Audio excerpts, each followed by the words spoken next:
Hello everyone, welcome to KD academy. My name is Kuber Das. और आप सभी को पता है कि मैं कंपाउंड इंटरेस्ट पढ़ा रहा हूँ, साधारण ब्याज, चक्रवृद्धि ब्याज। तो चक्रवृद्धि ब्याज का एक वीडियो अपलोड कर चुका हूँ जिसमें 10 क्वेश्चन कराए हूँ, साथ ही साथ बेसिक भी पढ़ाया हूँ और बहुत कुछ उसमें बताया इंपॉर्टेंट फैक्ट।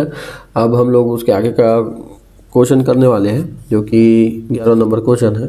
ठीक है, तो हमको दिया है यहाँ पे चक्रवृद्धि ब्याज दे दिया है 6.25 3 साल के लिए।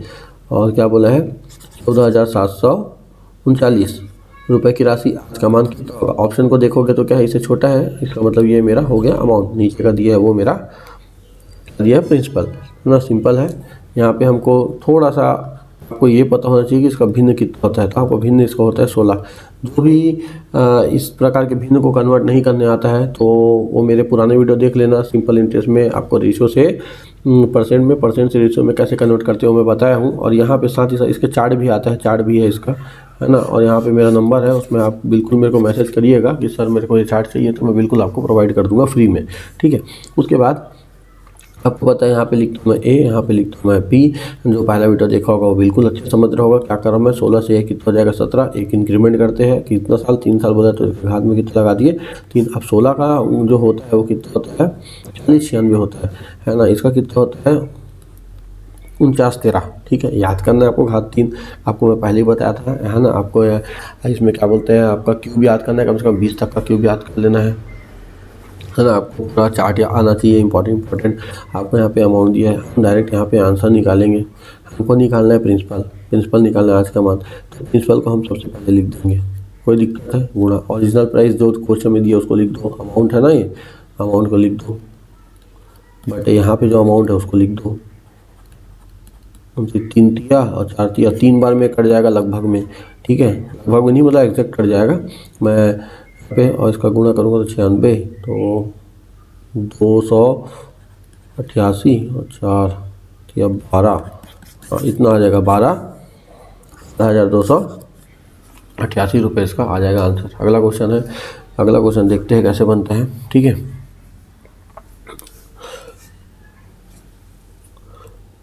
तो जो 14 नंबर का जो क्वेश्चन है उसको देखिए कैसे बनेगा। तो चक्रवृद्धि ब्याज दिया है, निवेश किया गया है ना। एक राशि 3 वर्ष में कितना बढ़ गया, 50-40 बढ़ जाती है, इतना बढ़ जाती है। यदि पहले वर्ष में 20%, दूसरे वर्ष में 30%, तीसरे वर्ष में 50%, तो यह राशि कितनी है। ठीक है, इतना बढ़ जाती है, इसका मतलब यह है, ये क्या है, ये जो बढ़ के जो हमको प्राप्त होता है वो हमेशा हमारा अमाउंट होगा, हमेशा हमको वृद्धि होकर मिलेगा, है ना। ये हमारा अमाउंट है, तो हमको वह राशि याद करना है, हमको यहाँ पे प्रिंसिपल निकालना है। सिंपल क्वेश्चन है। तो चलिए, पहला साल बोला है, दूसरा साल बोला है, तीसरा साल बोला है, तीनों साल के लिए पी अनुपात का ए लिखा। यहाँ पे एक में बोला है 20%, तो 20% का आपको पता है 1/5 होता है, कोई दिक्कत नहीं होगा। ठीक है, 40% दिया तो 40% का आप सभी पता होगा, तो ये 2/5 होता है। ठीक है, यहाँ भी कोई दिक्कत नहीं है। फिर आपका आता है थर्ड नंबर पे, थर्ड नंबर क्या है 50%, तो 50% का आपका 1/2 होता है। तो सेम वृद्धि करके लिखो, 5 से 6, 5 से कितना हो जाएगा 7, और 2 से कितना हो जाएगा 3। ठीक है, यहाँ तक कोई दिक्कत है। आप चाहो तो इसको काट दो, अनुपात में है तो, है ना। 3 से कितना हो जाएगा यहाँ से 25, और 7 नहीं है कितना हो गया 63। यहाँ तक कोई दिक्कत है नहीं है। मेरे को राशि याद करना है, ब्याज नहीं निकालना, तो अंतर निकालने की जरूरत नहीं है, मैं डायरेक्ट यहाँ से आंसर निकालूंगा, है ना। मेरे को निकालना क्या है, राशि। तो राशि निकालना, तो यहाँ पे सबसे पहले मैं प्रिंसिपल को लिखूंगा। ये लो प्रिंसिपल लिख दिया। मेरे को यहाँ पे अमाउंट कितना दिया है क्वेश्चन में, ओरिजिनल वाला, ओरिजिनल को लिखो यहाँ पे 5040, बटे डुप्लीकेट वाला कितना दिया है 63, है ना। यहाँ से काटेंगे तो कितने बार में कट जाएगा, 63 है ना, 8 या 24, तो हाँ 8 बार में कट जाएगा ये 80। ठीक है, और 25 कितना होता है आप सभी पता है 200, तो यहाँ कितना आ जाएगा 2000। इसका क्या आ जाएगा आंसर, दिया है क्या ऑप्शन में, बिल्कुल दिया है। आगे बढ़ते हैं, 15 कितना है 7500 रुपये की धनराशि है, 4 वर्ष में प्राप्त चक्रवृद्धि ब्याज याद करना है। ठीक है, CI निकालना है ना। और 2 वर्ष का मेरे को ब्याज दर दे दिया है, अगले 2 वर्ष का मेरे को इतना दे दिया है। और ब्याज की गणना चक्रवृद्धि, है ना, तो कोई दिक्कत नहीं है, वार्षिक। आगे बढ़ते हैं। जब तक क्वेश्चन में अर्धवार्षिक रूप से संयोजित नहीं लिखा है तब तक क्वेश्चन का पैटर्न नहीं चेंज होगा ना, पहले बता दे रहा हूँ। तो चलिए, सेम क्वेश्चन है, बन जाएगा अब हमारे साथ। 4 साल बोला है, पहला, दूसरा, तीसरा, चौथा, चाहो तो लिख सकते हो ऐसे, नहीं चाहो तो नहीं भी लिख सकते हो, दिमाग होना चाहिए। 20, 20 कितना होता है, 5 से 6 होता है, तो 2 साल के लिए सेम है।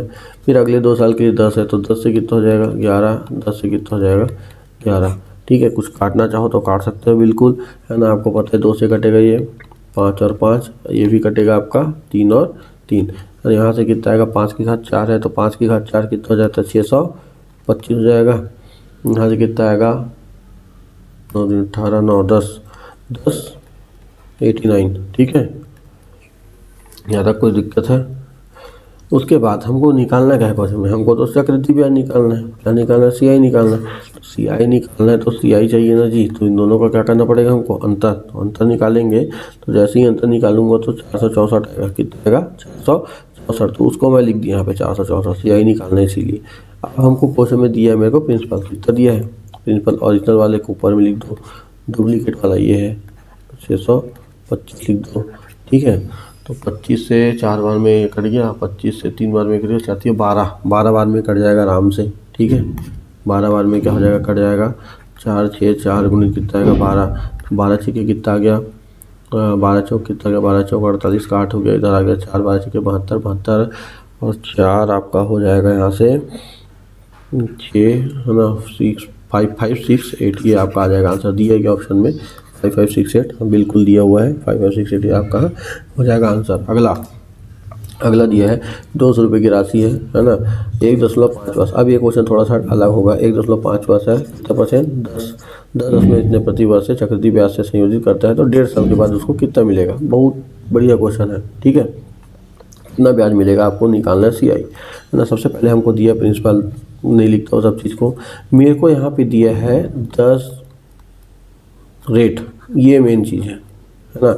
और यहाँ पे मेरा जो समय दिया है वो कितना साल दिया है 1.5 वर्ष, है ना। अब मैं इसको रिड्यूस कैसे करूँगा, क्या मैं इसको ऐसे बदल सकता हूँ 1 साल प्लस, है ना, ये आधा 0.5 मतलब आधा, मतलब कितना महीना होगा 6 महीना तो होगा, कितना महीना होगा 6 महीना ही होगा ना, है ना। या फिर इसको आधा साल बोल सकते हैं, ऐसे आधा साल लिख सकते हैं ना, 1 साल और आधा साल मिलेगा तो कितना होगा 1.5 साल होगा, तक दिक्कत है नहीं है। अब यहीं पे चालू होगा कि मेरा 1 साल के लिए ये जो रहता है मेरा हमेशा वार्षिक रहता है, 1 साल के लिए रहता है, तो ये 10 का 10% रहेगा। लेकिन ये क्या है आधे साल के लिए है ना, तो आधे साल के लिए ये भी आधा नहीं हो जाएगा, तो ये कितना हो जाएगा 5% हो जाएगा, बस बन गया यहाँ से, है ना, आपके लिए एकदम ईजी। तो P अनुपात का A, तो ये पहले साल के लिए है और ये 0.7 ईयर के लिए है। तो जैसे करेंगे तो 10 से कितना हो जाएगा 11, और 20 है तो 20 से कितना हो जाएगा 5 का भिन्न करेंगे तो 20 से 21 हो जाएगा, तो दिक्कत नहीं होगा। जैसे हम करेंगे तो यहाँ से कितना आएगा 200, और यहाँ से आपका गुणा कर देंगे तो 231 आ जाएगा, 231 आ जाएगा, है ना। दोनों का अंतर कितना आएगा 31। अब ये बताओ मेरा यहाँ पे जो ओरिजिनल वाला दिया है ना, जो क्वेश्चन में दिया ओरिजिनल, यहाँ डुप्लीकेट दोनों बराबर हो गया, तो कुछ करने का जरूरत नहीं है, जो आया वही मेरा आंसर होगा। यहाँ ओरिजिनल बराबर डुप्लीकेट हो गया इसीलिए। ठीक है, अगला 17 है, कितना है 2000 रुपये है, 10.5 वर्ष के लिए 10% प्रति वर्ष की दर से 2%, है ना। तो 2.5 साल के बाद कितना ब्याज मिलेगा, सेम क्वेश्चन है 2.5 साल के बाद। हम यहाँ पे क्या करेंगे, ध्यान से देखते रहना। ठीक है, इस 2.5 साल को हम तोड़ेंगे 1 साल, फिर 1 साल, और ये मेरा होगा 10 साल। दिक्कत है, पहले साल के लिए मेरा 10% होगा, दूसरे साल के लिए मेरा 10% होगा, तीसरे साल के लिए मेरा क्या हो जाएगा 10% है, तो उसमें कुल मिला के ये ईयर का गुणा कर देते हैं। जैसे यहाँ पे जो आ रहे हैं मेरा 5%, ये 5% कोई बोलेगा कि सर कैसे आ रहा है, 5% कैसे आ रहा है, इधर देखिएगा ये 5% कैसे आ रहा है ना। तो मैं लिखा यहाँ पे 10% है 1 साल के लिए, लेकिन मेरे को आधे साल का चाहिए, तो यहाँ से काट दिया तो 5% आ गया, समझ में। अब यहाँ से मेरे को निकाल लो P अनुपात का A, 10 से 11, 10 से 11, 5 से कितना होगा 20 से 21, काट लो, इधर से कितना आएगा 2000, है ना। यहाँ से कितना आएगा 121 गुणित 21, 21 से कम 21, 2 21 गुणित 42, 44, 4 21, और यहाँ से कितना जाएगा 25 41, है ना, कितना जाएगा 25 41, और इन दोनों का अंतर करेंगे तो कितना आएगा 541। अब यहाँ पे क्वेश्चन में देखो क्या ये ओरिजिनल इस डुप्लीकेट के बराबर हो चुका है, तो सब बराबर हो गए एक दूसरे के, डुप्लीकेट बराबर है ना ओरिजिनल के, तो ये भी मेरा क्या हो जाएगा आंसर, कुछ करने का जरूरत नहीं पड़ेगा, 541 का आ जाएगा आंसर। अगला, किसी निश्चित राशि है 10 है ना, प्रतिवर्ष इतना दे दिया, चक्रवृद्धि ब्याज की दर से इतना, वही 2.5 साल दे दिया है, चक्रवृद्धि ब्याज दे दिया, प्रिंसिपल निकालना है उल्टा। चलिए देखते हैं, आपको दिया है सेम वही क्वेश्चन है ना, तो मैं डायरेक्ट बनाता हूँ। पी अनुपात का ये आप देख लीजिएगा, 10 से कितना होगा 11, फिर 10 से कितना होगा 11, और यहाँ से हो जाएगा 20 से कितना हो जाएगा 21, है ना। यहाँ से आप क्या करेंगे, हम गुणा कर रहे हैं तो कितना आया था 2000 आया था, और यहाँ से गुणा किया था तो कितना आया था 25 40, है ना। और दोनों का अंतर जो आया था मेरा कितना आया था 541। यहाँ तक कोई दिक्कत है नहीं। मेरे को आंसर में क्या निकालना है, प्रिंसिपल, तो प्रिंसिपल में वो कितना दिया है 2000, में प्रिंसिपल को लिख दिया, है ना। अब मेरे को ओरिजिनल में ब्याज कितना दिया है इतना, तो उसको ऊपर में लिखूँगा 16/23/541, तो 3 से गुणा करूँगा, है ना, 3 कम 3 12, 3 से कट जाएगा ये, इसमें गुणा कर दूंगा तो कितना आएगा 3 दूनी 6, तो कितना आ गया यहाँ से 6000, इसका क्या निकल गया मूलधन, है ना।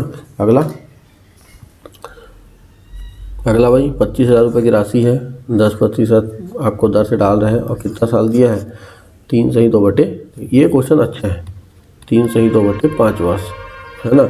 हम इसको तोड़ेंगे, 1 साल 1 साल 1 साल, फिर 1 साल, और फिर अगला जो रहेगा वो कितना, वो इतने साल के लिए, तो 1 साल के लिए 10% ही जाएगा, इस साल के लिए 10% ही जाएगा, इस साल के लिए 10% ही, लेकिन इसके लिए कितना जाएगा तो यहाँ निकालना है। तो इसके लिए क्या करना पड़ेगा, देखो इधर 10% तो लिखा मैं, साथ ही साथ उस समय को गुना कर दो, 2/5 गुना कर दो 2 से, तो कितना परसेंट आएगा 4%। समझ में आ रहा है कैसे हो रहा है, बढ़िया है, ठीक है, इसमें आपको दिक्कत नहीं होना चाहिए।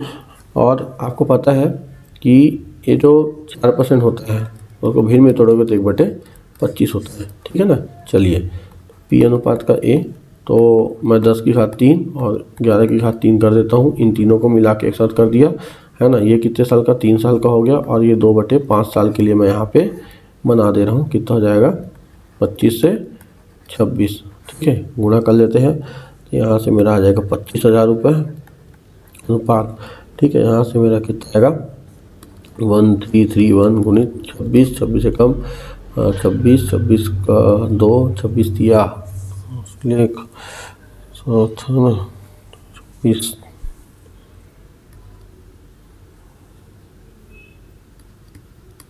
30 सही तो कर रहा हूँ क्या, हाँ सही 34 होगा, सॉरी यहाँ पे 34606 यहाँ तक आगे होगा। इन दोनों का अगर मैं अंतर निकालूंगा तो दोनों का अंतर कितना आएगा 25, है ना। 25 से 25 इधर निकल जाएगा, और 25 के बाद कितना बचेगा यहाँ पे, हाँ 9606 इतना मेरा ब्याज आ रहा है। मेरे को चक्रवृद्धि ब्याज निकालना है ना। आप ये देखोगे कि यहाँ पे जो ओरिजिनल है, ओरिजिनल वाला इस डुप्लीकेट के बराबर हो गया है, तो ये वाला भी जो डुप्लीकेट था वो ओरिजिनल बन चुका है। तो ये मेरा क्या आ गया आंसर, दिया है क्या, ये मेरे को दिया हुआ है आंसर। अगला, मूलधन और मिश्र धन का अनुपात ज्ञात करना है, ठीक है। समय दिया है, ये भी दिया है, बहुत बढ़िया दिया है, 16 सही 2/3। अगर इसका भिन्न नहीं पता है तो इसका भिन्न होता है 1/6 होता है, इसका 1/6 होता है। लेकिन यहाँ पे कितना दिया है, 1 सही 1/4 वर्ष लिखा है। इसको तोड़ेंगे, एक तो 1 साल के लिए होगा और एक 1/4 वर्ष के लिए होगा। तो इसका तो मेरा कितना होगा 16 सही 2/3 तो होगा ही होगा, है ना। अगर मैं इसको भिन्न में करता हूँ तो ठीक है, या फिर आप इसको 1/6 भी लिख सकते हो डायरेक्ट, जैसे 1/6। यहाँ पे कितना जाएगा, यहाँ पे कितना होगा, इसमें 1/6 से क्या होगा, इसमें 1/4 का गुणा हो जाएगा, तो ये कितना होगा 1/24, 1/4 कितना जाएगा 24। बस इसको आप बना सकते हो। भिन्न में आप परसेंट में लिखना है तो परसेंट में लिख सकते हो, कुल मिलाकर मेरे को चेंज करना ही पड़ेगा। पी अनुपात का ए होगा, तो 6 से कितना आ जाएगा यहाँ से 7, और 24 से कितना आ जाएगा 25। कुछ कटेगा क्या, कटेगा तो काट दो, नहीं कटेगा तो नहीं कटेगा। ऐसे आपका आ जाएगा ना 24 की 144 और 25 175। ऑप्शन में दिया हुआ क्या आंसर, ये हो जाएगा ऑप्शन नंबर ए। तो अगर वीडियो अच्छा लगा हो तो लाइक कमेंट सब्सक्राइब जरूर करिएगा और शेयर जरूर करिएगा। कोई ज़रूरतमंद स्टूडेंट है जिसको लगता है कि वो बच्चा है ना फीस दे के नहीं पढ़ पा रहा है और वो फ्री में पढ़ना चाहता है, तो बिल्कुल उसका मदद करिएगा। आप भले वीडियो नहीं देखते, कोई दिक्कत नहीं है, लेकिन जो ज़रूरतमंद है उनको बिल्कुल ज़रूर इस वीडियो को शेयर करिएगा। धन्यवाद।